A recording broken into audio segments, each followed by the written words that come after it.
Ini kan masih tugasnya ini pelatih fisik, jadi kita sepakat sampai di mana anak-anak ini bisa main normally 45 menit. Ternyata masih lebih kurang dari cukup, masih kurang.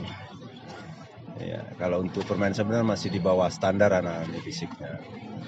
Yang kurang ini fisik berarti? Fisik ya, karena kita tujuan kita sampai mana dia sentuhannya segala macam, bukan belum lihat taktik segala macam, nggak sampai mana. Ada namanya remote-nya sama Pak Irwansyah. Sisa waktu 6 hari tercapai nggak yang kita inginkan itu? Kayaknya sulit.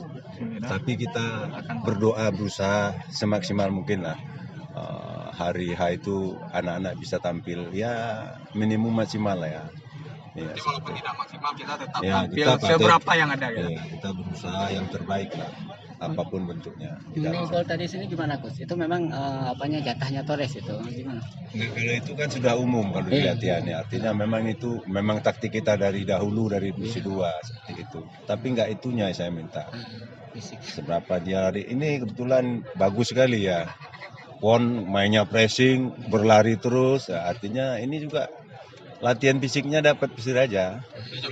Dapat kali, dapat fisiknya, dapat mentalitinya. 1 tahun nggak bersentuhan, dapat suasana pertandingannya. Itu yang ditemukan kalau menang. Setelah 1 tahun nggak latihan, chemistry pemain nih gimana? Udah menurut? Sama fisiknya agak miring-miring dikit, banyak nggak nyambung.